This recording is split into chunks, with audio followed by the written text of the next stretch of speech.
Best health packages up to 80% discount. Tirumala Diagnostics. అమ్మ నమస్తే అమ్మ. నమస్తే అమ్మ. అమ్మ భోగి అంటే ఏంటి?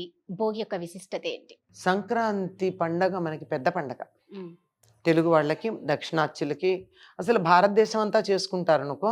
తెలుగు వాళ్ళైతే దీన్ని పెద్ద పండగనే అంటారు. అవును. పెద్ద పండుగ అంటారు. పెద్ద పండగ అంటారు. ఎందుకు పెద్ద పండగ? అంటే 2 కారణాలుగా.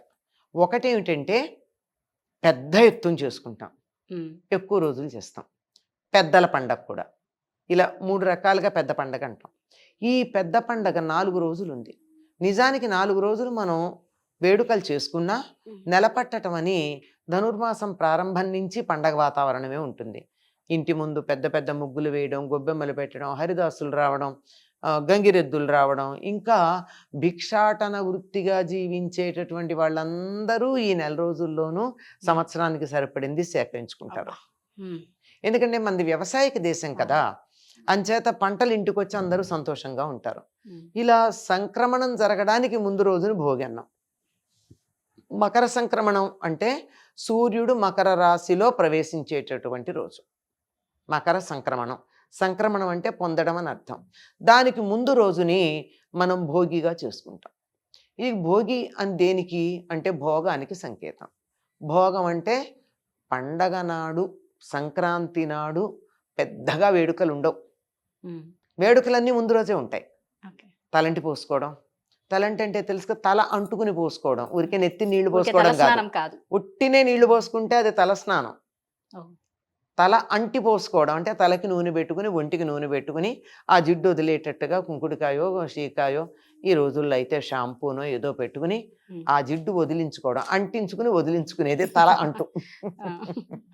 అంటే నూనె నూనె. అలా పెట్టుకుంటే అది శుభం అమ్మ.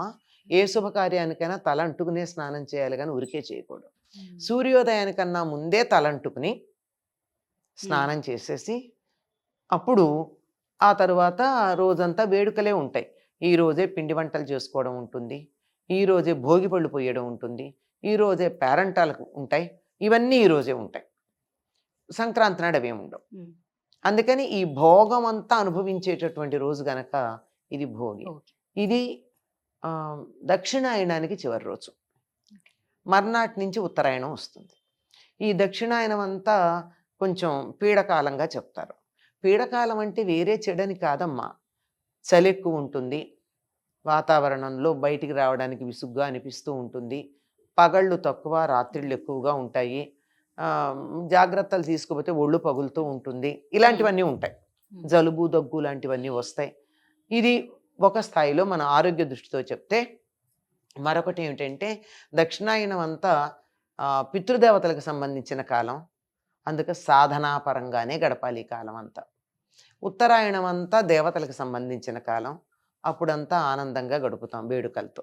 కనుక ఇవన్నీ కూడా జరిగిపోతూ ఈ దక్షిణాయనం అయిపోయింది అనడానికి సంకేతంగా తలంటుకుని హ్మ్. మనం ఏదన్నా అంటాం చూడండి, తలంటి పోసేసుకున్నానంట. అవును. అంటే ఒక పెద్ద పని అయిపోయిన తర్వాత తలకున్న బరువు తగ్గించుకోవడం, అట్లా వదిలించుకుని ఆనందంగా ఉండడానికి సంకేతం. ఈనాడే భోగిపళ్ళు పోసుకుంటారు. ఈనాడే దాని పేరే భోగిపళ్ళు. హ్మ్. అలాగే బొమ్మలు పెట్టుకునే అలవాటు ఉన్న వాళ్ళు బొమ్మలు పెట్టుకోవడం, పేరంటాలు పిలుచుకోవడం.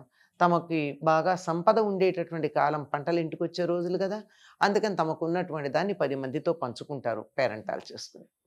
అంటే మీరన్నట్టు భోగము అని బాగా ఉంది కాబట్టి భోగి. భోగం ఎక్కువ ఉంది. అందుకే భోగి. అంతేకాకుండా ఇంకొక అర్థం కూడా చెప్తారమ్మా.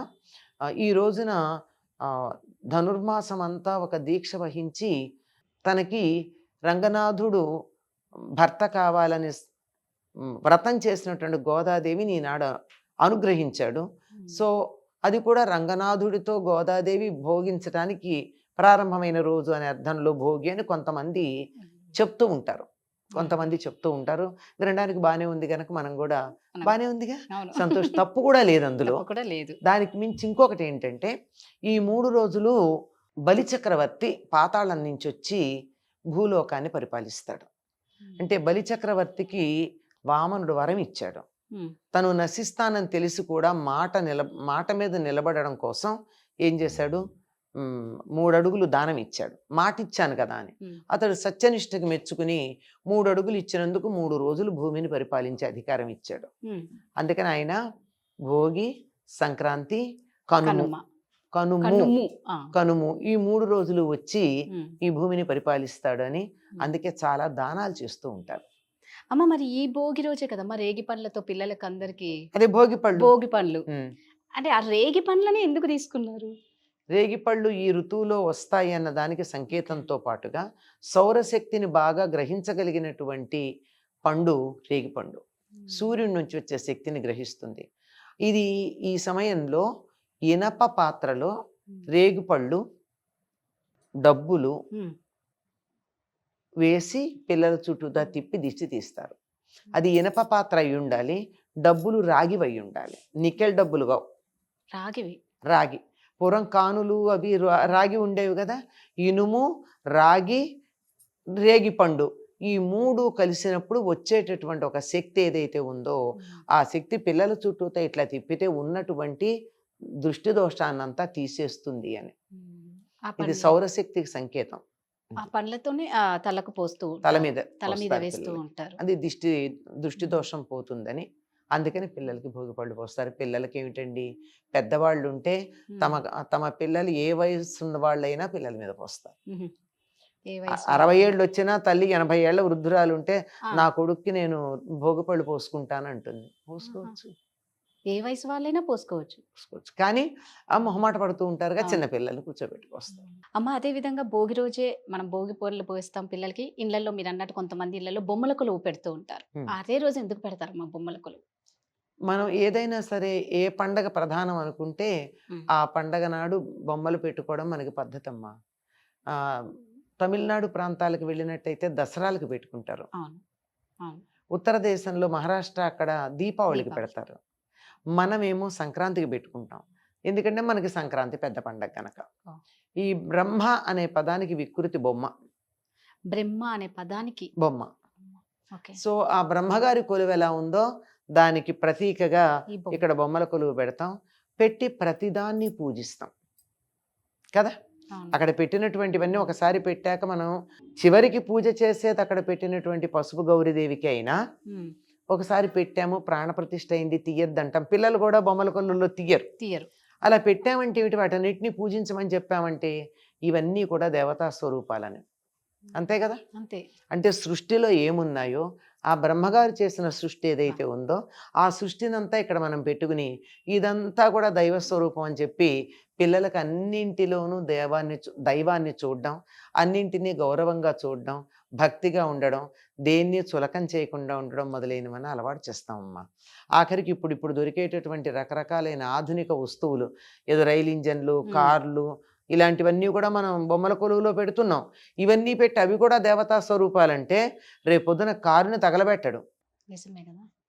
అంతే కదా. అవును. ఆ కారు కూడా దేవుడు అని చెప్పి ఆ పిల్లల బుర్రలో మనం నాటుకునేటట్టు చెప్పగలిగితే కార్లతో ఎందుకు తగలబెడతారు ప్రభుత్వాస్తుల్ని? నిజమే. ప్రతిదీ కూడా బ్రహ్మ సృష్టిలో ఉన్న ప్రతిదీ కూడా దేవతా స్వరూపం అని చెప్పి దాన్ని ఆరాధించడం అనేది పిల్లలకు అలవాటు చేయాలి. ఇలా అలవాటు చేయడానికి బొమ్మల కొలువు ఒక అమ్మ అదేవిధంగా మళ్ళీ భోగి మంటలు. హ్మ్. ఒకసారి ఆ భోగి మంటల గురించి అమ్మా. దీనికి ఒక అన్వయం చేస్తారమ్మా. అది ఎంతవరకు వాస్తవమో తెలియదు. ఏమంటే ఇదంతా యజ్ఞానికి సంకేతంగా అని చెప్తారు. హోమాలు చేస్తారు కదా. ఉమ్. కానీ హోమాలకు సంకేతంగా తెల్లవారుజామున మాత్రమే స్నానాధికారులు కూడా చేయకుండా చేయడమా అన్నది అవును. కొంచెం ఆలోచించాల్సింది. ఏది ఏమైనా ఉమ్. దాని తాలూకు అవశేషం అని చెప్తారు. అవశేషం అంటే అర్థం ఏంటంటే ఒకప్పుడు బాగా జరుగుతూ ఉండేది, అది కాలక్రమంలో అసలుది పోయో కాస్త ముక్క మిగిలింది అన్నదానికి. కానీ అది కాదు. విషయం ఏంటంటే మనకి పొలాల్లో కోతలు కోసిన తర్వాత ఆ పక్కనే కుప్పలేస్తారు. ఉమ్. ఆ కుప్పలేసి ఎవరు దాన్ని దోచుకుపోకుండా ఉండడానికి కాపలా కూర్చుంటారు. రాత్రంతా ఆరుబయట చలిలో మంచు పడుతూ ఉంటే కాపలా కూర్చున్న వాళ్ళు ఎలాగా? అందుకని చిన్న మంట కొంచెం దూరంగా మంట వేసుకుని కూర్చుంటారు. ఉమ్. అది చలి కాస్తుంది. తర్వాత పాములు లాంటి జంతువులు రాకుండా ఉంటాయి. ఉమ్. ఒకప్పుడు అడవులకు దగ్గరగా ఉండేవాళ్ళం గనక అడవుల్లోంచి వచ్చే అడవి జంతువులు ఏవైనా సరే మంట ఉంటే మాత్రం రావు ఆ రావు. ప్రాంతానికి. అందుకని వేసుకునేవారు అని ఒకళ్ళు సామాజిక శాస్త్రవేత్తలు చెప్పినటువంటి ఉమ్. వివరణ. కానీ అసలు విషయం ఏమిటంటే ఇదంతా భోగానికి సంబంధించింది. అంచేత పాత చెత్తంతా అందులో పారేసి మంటల్లో ఉమ్, ఇక నుంచి మేమంతా తాజాగా ఉంటాం, చెత్త అంతా తగలబడిపోయింది, నా పాపాలు కూడా తగలబడిపోయాయి ఆ, అన్న దానికి సంకేతం అంటారు. ఏదేమైనా ఈ తెల్లవారుజామున తెల్లవారుజామున లేచి పొలాలకు వెళ్ళినా వెళ్ళకపోయినా స్నానాలు చేయాలంటే కూడా లేస్తామా అనిపిస్తారు కదా. పండగ భోగి మంటలు వేసుకోండి లేవండి అంటే అదేదో కొత్త విషయం కదా. బాన్ ఫైర్ అలా పెట్టుకుంటూ ఉంటారు మన చాలా వాళ్ళు. సరదాగా ఆడుతూ ఉంటాం సరదాగా ఉంటుంది. పిల్లలకి. అందుకని లేచి ఉమ్, ఆ మంటలు వేసుకుంటారు. దీంట్లో పల్లెటూళ్ళలో భలే గమ్మత్తుగా చేస్తారమ్మా. ఉమ్, వాళ్ళకున్నటువంటి optimum usage of the resources అన్నది వాళ్ళ దగ్గర నుంచి తెలుసుకోవాలి. ఉమ్, ఈ రాత్రిపూట వేసినట్టయితే ఈ తేగలు తెచ్చి ఆ మంటల్లో ఒక కుండలో పెట్టి బోర్లించి పైన మంటలు వేసుకుంటారు. ఓ, ఇటు మంటలు అవుతాయి, లోపల తేగలన్నీ చాలా చక్కగా ఉడుకుతాయి, కాలినట్టుగా చాలా బాగా తయారవుతాయి, ఓకే. ఉమ్, చాలా బాగా తయారవుతాయి. ఆ కుండలో కుండ బోర్లు ఇస్తారు పైగా. కుండ బోర్లు ఇచ్చి. ఇలా కుండలో నింపి ఆ, దాన్ని నేల మీద బోర్లించి పెట్టి పైన మంటలు వేసుకుంటారు. ఈ వేడికి లోపల ఆవిరొచ్చి ఆ తేగలో ఉన్నటువంటి నీరే ఆవిరై దాంతోనే ఉడికి బ్రహ్మాండంగా తయారుతాయి. తెల్లారేటప్పటికి తినడానికి ఎంత బాగుంటాయో తేగలు. ఇవి పల్లెటూళ్ళలో చేస్తారు. పల్లెటూరులో చేస్తారు. తర్వాత తెల్లారుజామున వేసుకున్నారు అనుకో, ఉమ్, ఒక బాణ తెచ్చి బాణతో నీళ్లు పెట్టి దానిపైన మూకుడు పెట్టేసి పైన మంటలు వేసుకుంటారు. శుభ్రంగా నీళ్లు కాగుతాయి, కాగినటువంటి నీళ్లతో హాయిగా స్నానం చేస్తారు వేడి నీళ్ళతో. Optimum usage of the resources correct. అది వాళ్ళ దగ్గర వాళ్ళ తెలుసుకోవాలి. దగ్గర నుంచి నేర్చుకోవాలి చాలా ఉందమ్మా. కదా. నిజమే. మన ప్రకృతికి సన్నిహితంగా ఉండేవాళ్ళు ప్రకృతిలో ఉండేటటువంటి వనరులు ఏవైతే ఉన్నాయో వాటిని వృధా చేయరు, వాటిని ఉమ్, చాలా బాగా ఉపయోగించుకునే ప్రయత్నం చేస్తారు. ఎందుకంటే వృధా చేస్తే మళ్ళీ మనం తయారు చేయలేని వాళ్ళకి వృధా చేసే అధికారం ఎక్కడుంది? నిజమే. ఉమ్. కానీ ఇది అందరూ గుర్తించాలి కదా, అది తెలియక మనమందరం మనకి గుర్తించాలంటే పల్లెల్లో గుర్తించారమ్మా. ఇప్పుడు మనం గుర్తించని పరిస్థితిలో ఉన్నాం గనక ఒకటికి 2 సార్లు చెప్పుకోవాల్సి వస్తుంది. చెప్పుకోవాల్సి వస్తుంది. నిజమే. పోనీ చెప్పుకున్న తర్వాత విని దాన్ని అమలు పరిచినా బాగుంటది, కానీ ఉమ్. విన్న వరకే ఉంటుంది. పోనీ కనీసం విని ఇలా ఉందనన్నా తెలిస్తేనాయంగా. తెలుసుకోవడం నిజమే. అమ్మ, భోగి గురించి చాలా చక్కగా చెప్పారమ్మా. ధన్యవాదాలు. నమస్తే అమ్మా.